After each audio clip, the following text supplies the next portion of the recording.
Why didn't you come to my mom's funeral? You mean the wife of a lowly worker? What's the point of going to a funeral like that? What a jerk. Why did I even marry this guy? That's it. I want a divorce. When I said that, my husband smirked. Fine, but you're the one who's going to suffer. Ha ha ha. Turns out he was the one who suffered. Facing my downcast, pale-faced husband, I retorted. Looks like the tables have turned, hasn't it? Ha ha ha. My name is Elizabeth, a 32-year-old office worker. I'm currently dating a guy named George. We met at a dinner party with friends. Elizabeth, you seem very domestic. Really? You think so? Yeah, you're always quick to serve everyone's plates when the food arrives, and you reorder drinks when someone's glass is empty. Those qualities are probably essential for a housewife. Oh, thank you. I was thrilled that he noticed such things about me, and I quickly became interested in him. After that, we exchanged numbers and started seeing each other alone. We'd go out to eat after work or spend weekends at cafes. One day, he suggested we drive to the ocean. On a whim, I packed lunch for us. He was delighted and complimented the meal while eating. You really are domestic, aren't you? I'd be so happy if my wife could cook like this. Hearing the word wife, I couldn't help but imagine marrying him. I chastised myself for getting ahead of things, especially since we weren't even officially a couple yet. While I was lost in thought, I noticed he was staring at me. Our eyes met, and my heart skipped a beat. Then he nervously said, "Will you date me with the intention of getting married?" What? My heart was pounding at his sudden confession.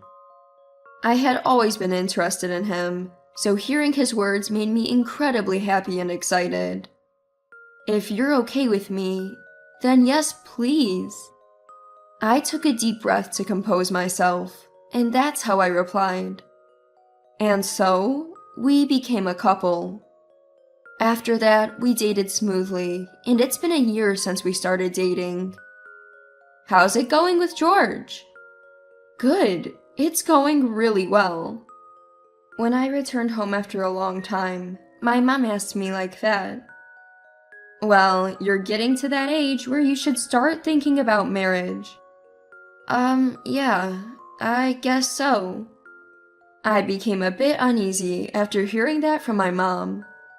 It's only been a year, sure, but considering I started dating him with marriage in mind, and now I'm 32, it does seem like a good time to settle down.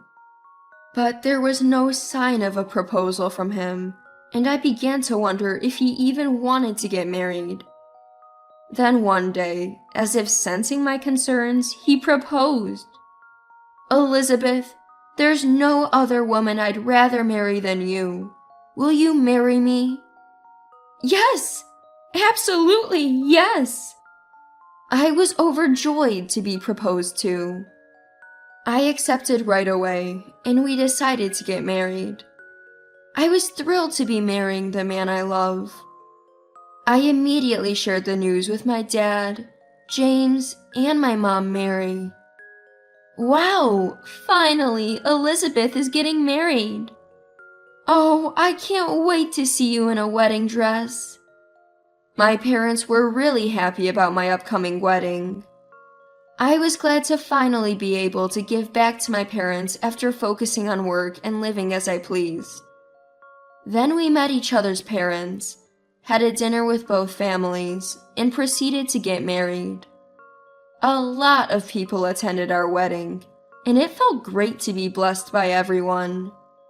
So began our life as newlyweds. I thought life with the man I love would be wonderful. But the reality was far different. Starting today, I'm laying down the rules. You will do housework and such as I want. What? My husband changed the moment we started living together. I couldn't understand why the man who used to speak so kindly and gently was suddenly saying these things, and I was stunned. Hey, is this okay with you? I chose you to be my wife, so act like it. Quit your job for starters. Why? To focus on the housework, obviously. If you're working, you'll definitely neglect the household. No, don't just decide that. I can manage both. I don't want you working late and messing up dinner time. If that's the case, you might as well quit your job and stay at home. But why? My husband was adamant that I should become a stay-at-home wife. Eventually, I had no choice but to give in and quit my job. I was confused by my husband's attitude and began to worry about our future life together. But at that time, I still loved him and didn't want to make a hasty decision like divorce. I thought that only by accepting each other's flaws could we become a real couple. However, my husband's behavior was worse than I had anticipated. Welcome home. He handed me his bag without saying I'm home and went to his room to change. I put his bag where it usually goes and headed to the kitchen to warm up dinner. After changing, he sat at the dining table, waiting for me to serve the food. Hey, you're slow. I'm sorry. He would get irritated if the food wasn't served when he expected and would rush me like that. I had become completely submissive to him. Perhaps, after a while, people just stopped resisting. Maybe it's because my perspective had narrowed. What was cunning about my husband was that he would occasionally show kindness. Elizabeth, thank you for everything. Huh? What's going on all of a sudden? I just felt like expressing my gratitude. I can focus on work because of you. Here, a bouquet. Oh, it's beautiful. I might let off steam because of work stress, but please bear with me. Okay. His occasional words of gratitude always touched me. I thought if I'm appreciated like this, I can keep going. He skillfully balanced harshness with kindness. Before I knew it, 2 years had passed. Throughout that time, I was manipulated by him. Experiencing ups and downs, I couldn't escape the situation. Looking back, the harsh words he said to me were really terrible. You're utterly useless. Is it because you were raised by a loser dad? Haha. He would always mock my father. Anyone can do cleaning jobs, haha. It's shameful to be doing that for so many years, haha. I work as a company employee, so I'm already above your dad. Why would he belittle someone's parents like that? I thought perhaps he was under immense stress from work and needed to put someone down to maintain his self-esteem. I kept telling myself, he's stressed from work. If venting at me makes him feel better, maybe that's for the best. So I put up with it. Life continued as usual. Before I knew it, we'd been married for 3 years.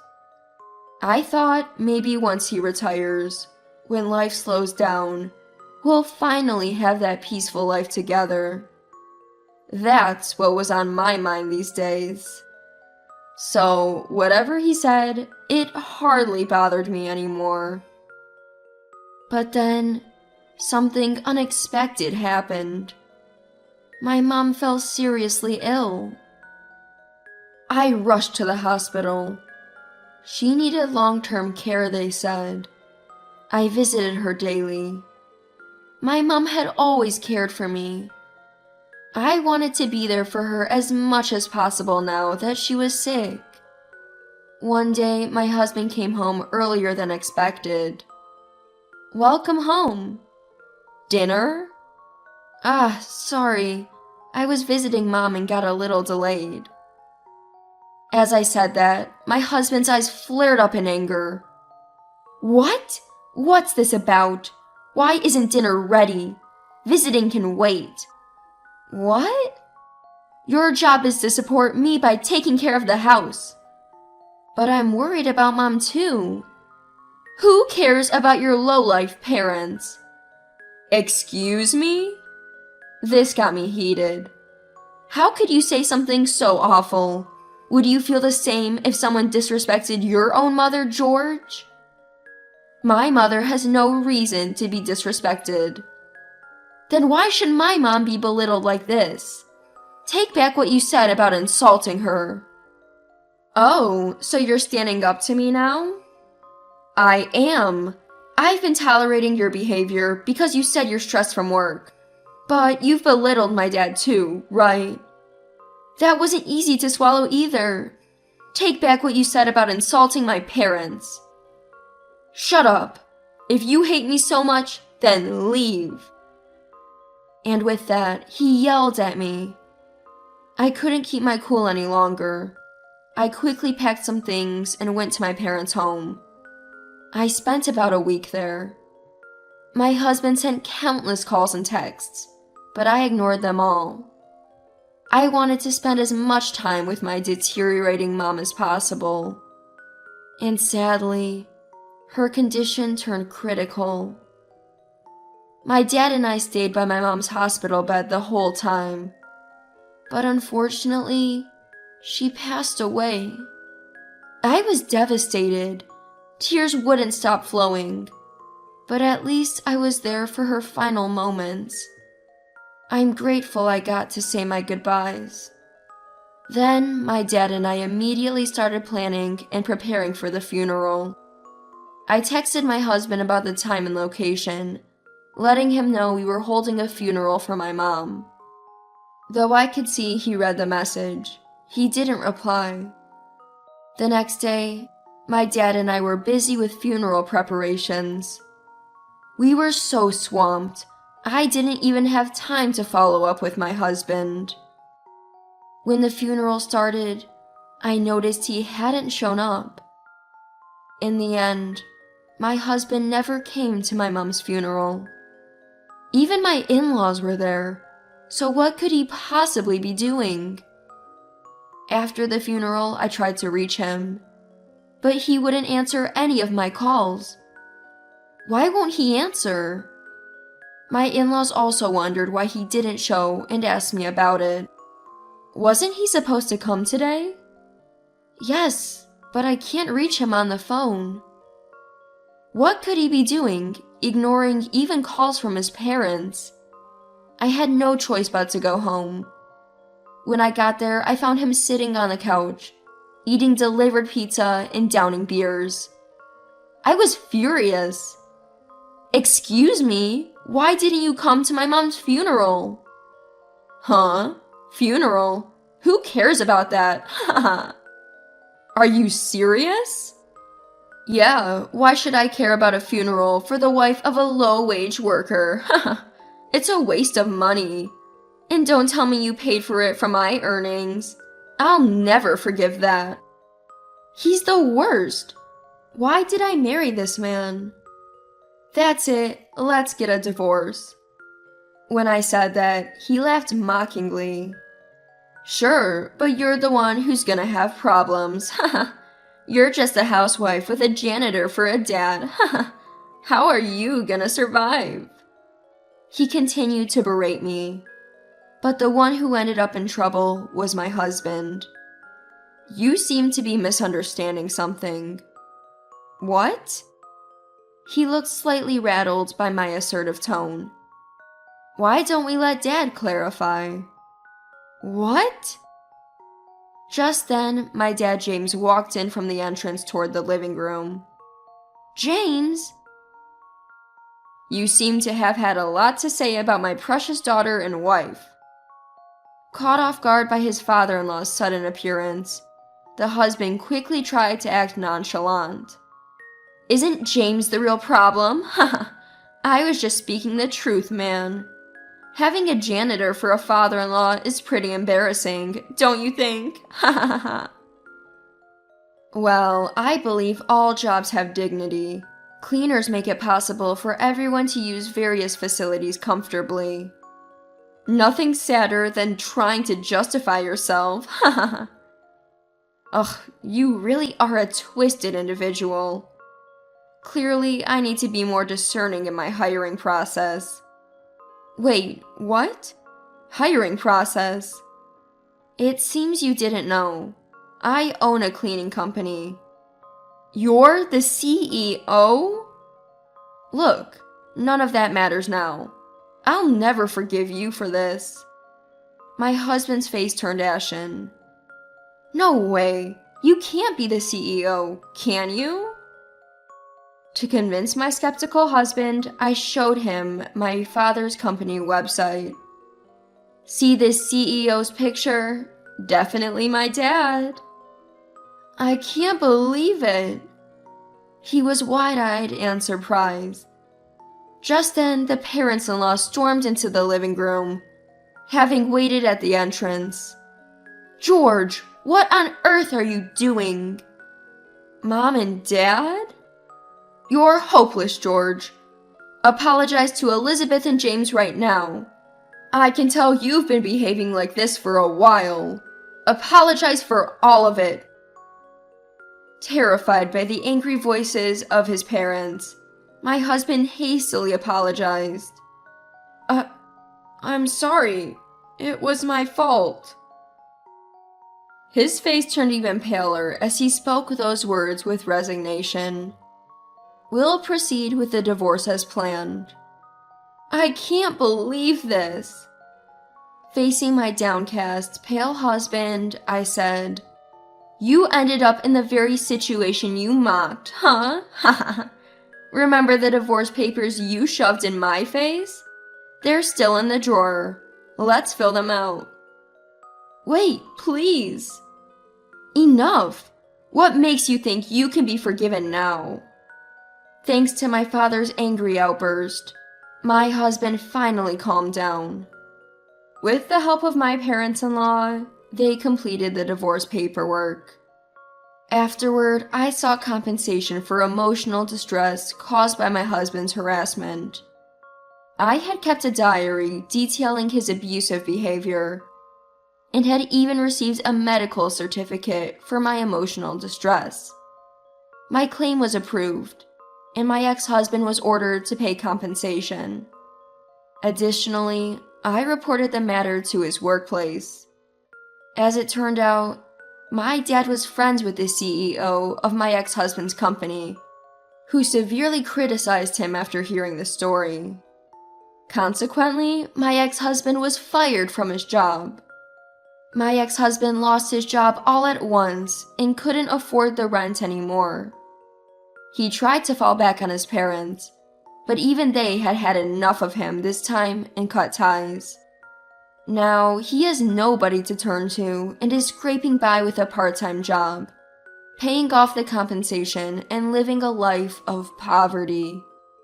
He brought it all on himself, and frankly, it serves him right.